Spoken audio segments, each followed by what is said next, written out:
Bismillahirrahmanirrahim. Assalamualaikum warahmatullahi wabarakatuh. Hai anak-anak soleh dan solehah, apa kabar kalian semua? Semoga kalian selalu dalam kondisi sehat walafiat ya.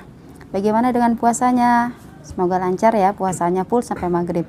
Dan kalian juga tetap selalu menjaga sholat 5 waktunya ya. Jangan sampai meninggalkan sholat 5 waktu, ditambah lagi sholat tarawih dan tadarusnya ya. Anak soleh dan solehah, semangat terus ya. Oke, pada kesempatan ini kita akan membahas pelajaran bahasa Indonesia. Materi yang akan kita bahas adalah menggali informasi saat wawancara. Kalian bisa lihat di halaman 90 ya. Ada beberapa hal yang bisa kita lakukan untuk menggali informasi mengenai suatu hal.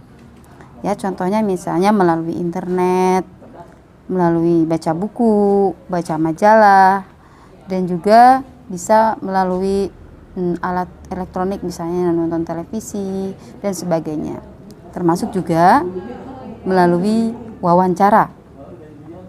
Nah, apa sih itu wawancara? Wawancara adalah kegiatan tanya jawab antara penanya, yaitu narasumber ya, atau juga pemberi informasi dengan wartawan atau yang mengajukan pertanyaan. Ada beberapa langkah dalam melakukan wawancara.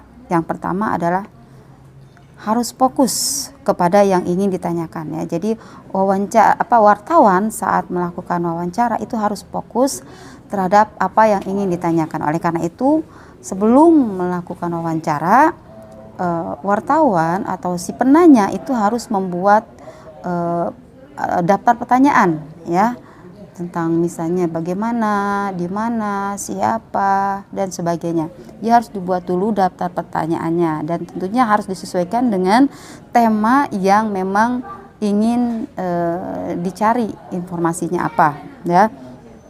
Jadi kalimat pertanyaannya atau daftar pertanyaannya harus dibuat sesuai dengan tema yang ingin dicari informasinya. Kemudian yang kedua, membuat daftar pertanyaan. Kemudian yang ketiga, menentukan narasumbernya siapa ya. Jadi harus ditentukan narasumber yang ingin dimintai informasi terkait dengan tema yang sudah ditentukan di awal. Ya, tentunya narasumber tersebut harus orang yang memang memiliki keahlian di bidangnya ya. Memiliki, misalnya kita ingin mencari informasi tentang pertanian, berarti narasumbernya itu adalah misalnya petani ya, harus sesuai.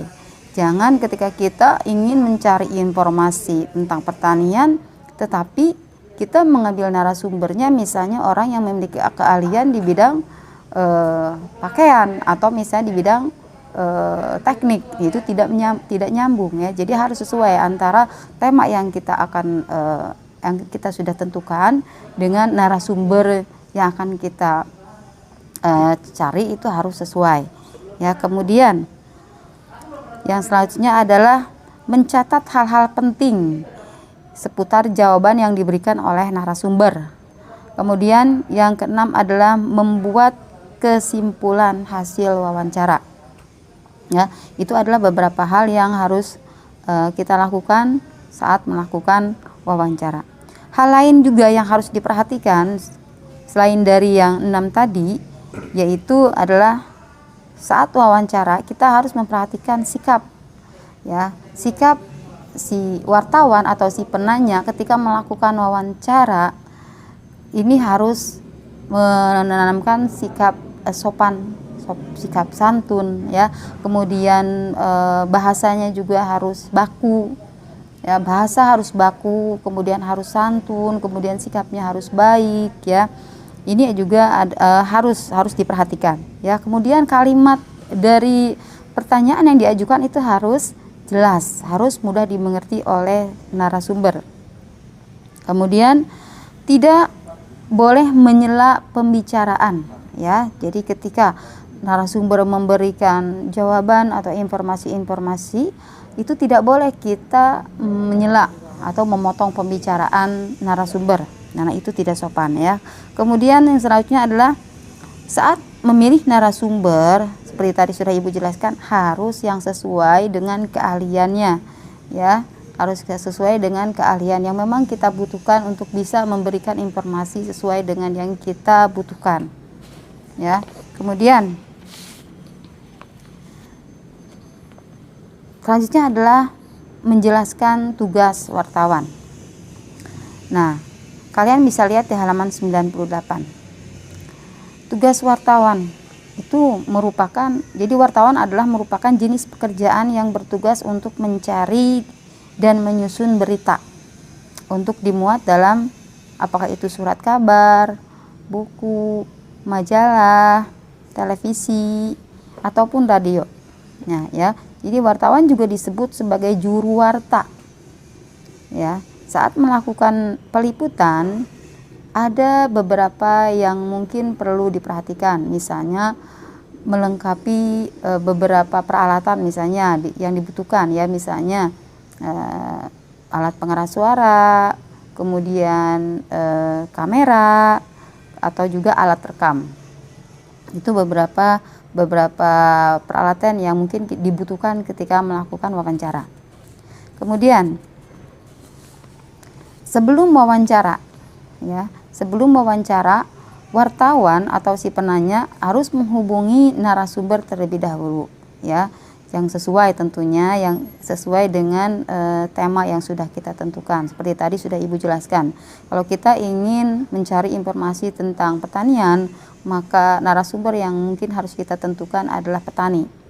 Ya, kemudian wartawan harus membuat pertanyaan sesuai tema.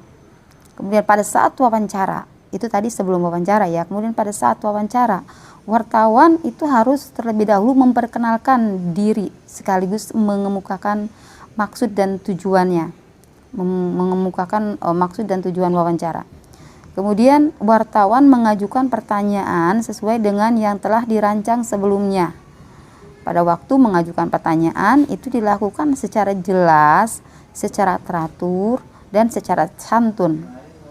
Kemudian wartawan harus mencatat semua informasi-informasi penting yang diberikan oleh narasumber. Saat mengakhiri wawancara pun, wartawan itu harus memberikan kesan baik. Ya, harus memberikan kesan yang baik, sopan, dan juga jangan lupa harus mengucapkan terima kasih kepada narasumber, ya.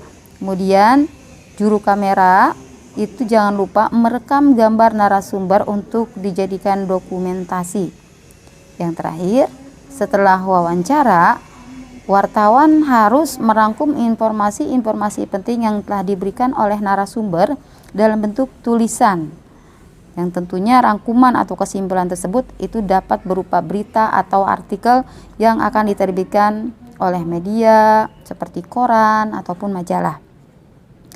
Kemudian saat membuat berita, wartawan harus menulis sesuai dengan informasi yang diberikan oleh narasumber dan menggunakan kalimat yang jelas, baku, mudah dimengerti. Mungkin itu saja anak-anak yang bisa Ibu sampaikan pada kesempatan kali ini.